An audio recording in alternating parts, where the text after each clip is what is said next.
Question number 4 में एक चतुर्भुज आकार में खेत की विकर्ण, देखिए यहाँ पर विकर्ण जो है खेत का जो विकर्ण 24 मीटर, तो यहाँ पर चतुर्भुज के आकार में दिया हुआ, तो विकर्ण यहाँ से लेके यहाँ तक 24 मीटर दिया हुआ है।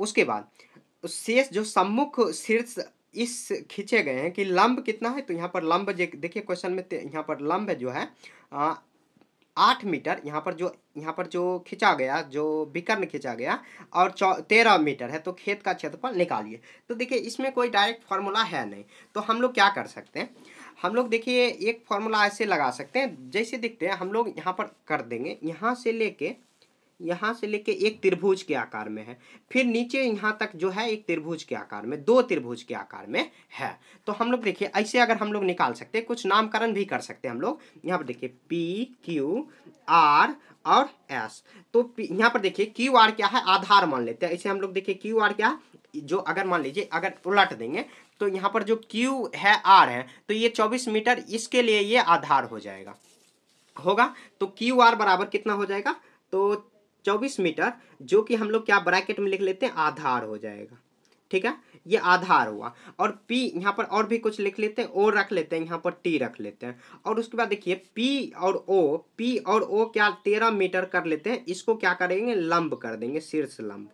यहाँ पर त्रिभुज बना देते हैं, ऐसे त्रिभुज कौन सा बना देंगे त्रिभुज, तो P Q R में, ठीक है, ऐसे बना लेंगे। ये आधार और शीर्ष लंब P, यहाँ पर देखिए PO क्या है, लंब हो जाएगा या शीर्ष लंब बोलो। अब उसके बाद हम लोग ऐसे कर सकते हैं, यहाँ पे ऐसे हम लोग देखिए QRS ऐसे लिख लेते हैं, त्रिभुज QR और S में, ये त्रिभुज में QR में, तो आधार इसके लिए भी 24 मीटर हो जाएगा। तो हम लोग लिख देंगे QR जो कि 24 मीटर है, ये भी आधार हो जाएगा, ब्रैकेट में आप लिख देना ताकि याद रहेगा, ये आधार हो जाएगा। ऐसे ही बनाना, इसका कोई शॉर्टकट है नहीं। तो उसके बाद ST क्या हो जाएगा, ST, तो ST 8 मीटर हो जाएगा, ये भी लंब हो जाएगा। अब देखिए हम लोग क्या करेंगे, आखिर ये बनाने का आखिर क्या मतलब, आखिर क्या मकसद है। तो हम लोग देखिए क्वेश्चन में क्या कह रहा है, चतुर्भुज, तो हम लोग लिख लेंगे खेत का क्षेत्रफल। तो खेत का क्षेत्रफल देखिए, खेत का क्षेत्रफल हम लोग दो हिस्से में बांट दिए, दो त्रिभुज में इसको बांट दिए। तो कौन कौन त्रिभुज में, तो ऐसे लिख देंगे त्रिभुज PQR का क्षेत्रफल, अब प्लस क्या करेंगे, त्रिभुज QRS का क्षेत्रफल। देखिए आखिर क्यों, तो यहाँ पर देखिए जो इसका जो यहाँ से लेके यहाँ तक एक त्रिभुज बना दिया और यहाँ से लेके QRS एक त्रिभुज बना दिए। तो ये जो आयत के आकार, सॉरी आयत का नहीं, चतुर्भुज के आकार में जो दिया हुआ, तो एक यहाँ पर इसका क्षेत्रफल अलग निकाल देंगे, इसका दोनों को जोड़ देंगे तो खेत का क्षेत्रफल निकल जाएगा। तो हम लोग देखिए जो यहाँ पर पहले ही लिख लिए त्रिभुज PQR में QR यहाँ पर दिया हुआ, तो हम लोग जानते हैं त्रिभुज का क्षेत्रफल क्या होता है, इसे लिख लेते हैं, कहीं पर आप लिख लेना त्रिभुज का क्षेत्रफल, यानी तो आपको याद ही होगा त्रिभुज का क्षेत्रफल।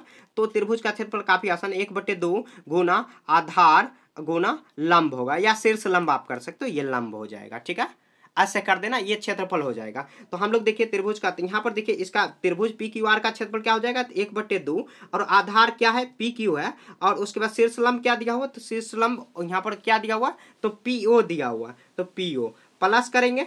उसके बाद देखिए यहाँ पर QRS में क्या दिया हुआ, तो 1/2, उसके बाद क्या दिया हुआ QR, और गुना S क्या दिया हुआ, तो मतलब सॉरी ये S नहीं, लंब क्या दिया हुआ, तो 8 मीटर दिया हुआ। अब सॉल्व करेंगे, तो यहाँ पर देखिए हम लोग सॉल्व करते हैं, तो यहाँ पर देखिए 1/2 PQ दिया हुआ सब में, या PQ या QR बोलो, सॉरी PQ नहीं, यहाँ पर आधार क्या दिया हुआ, QR दिया हुआ, QR या RQ बोल सकते हो, या QR, तो मतलब उल्टा ऐसे बोल सकते हो 24। और उसके बाद देखिए यहाँ पर PO नहीं होगा, सॉरी यहाँ पर लंब होगा, PO नहीं, हाँ PQ नहीं, PO होगा।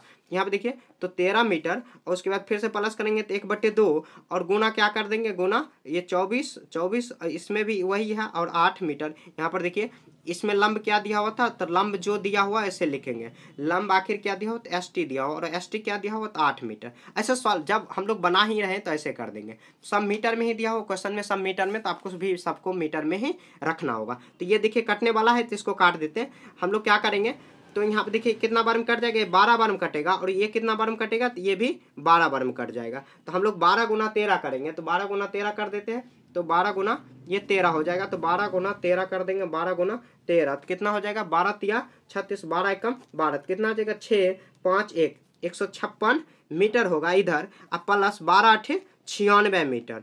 अब गुना दोनों को जोड़ेंगे तो कितना आ जाएगा, 6 5 12 9 6 14 1 15 15 के 2 15 के 5 बाकी 1, उसको 1 1 2 इतना मीटर स्क्वायर हो जाएगा, क्योंकि मीटर गुना मीटर, यहाँ पर भी मीटर है तो ये मीटर स्क्वायर में ही होगा, यहाँ पर ये स्क्वायर हुआ, ये भी स्क्वायर, तो मीटर स्क्वायर, क्योंकि क्षेत्रफल है तो स्क्वायर में ही आएगा, गुना रहता है तो मीटर गुना मीटर मीटर स्क्वायर हो जाता है। देखिए नहीं समझे होंगे आप, एक बार और समझ लेते हैं। देखिए क्वेश्चन में क्या दिया हुआ है, तो एक चतुर्भुज के आकार में खेत दिया हुआ है, जिसका विकर्ण क्या दिया हुआ, जो कि आधार बनता है, बाद में हम लोग त्रिभुज इसको बना देते हैं तो आधार बन जाता है। तो ऐसे हम लोग आधार नाम ले लिए, जैसे नाम त्रिभुज कुछ नामकरण कर देना, आपको भी कुछ नामकरण यहाँ पर कर देना, ABCD जो भी आपका मन है ऐसे कर देना। तो ऐसे करेंगे त्रिभुज PQR में, ऐसे QR जो आधार हो जाएगा, PO जो कि लंब हो जाएगा, और दो एक जो ऊपर से त्रिभुज बन गया और एक नीचे से बन गया, ऐसे बना दिया। उसमें भी हम लोग फाइंड कर लिए आधार कौन सा हो जाएगा, लंब कौन सा। तो खेत का क्षेत्रफल क्या हो जाएगा, दो त्रिभुज में हम लोग बांट दिए तो उसका क्षेत्रफल, दोनों का क्षेत्रफल निकाल देंगे। क्षेत्रफल निकालते हुए सॉल्व करते हुए हम लोग कितना आ गया, तो 252 मीटर स्क्वायर आ गया। ठीक है, तो मुझे उम्मीद है कि आपको समझ में आया होगा।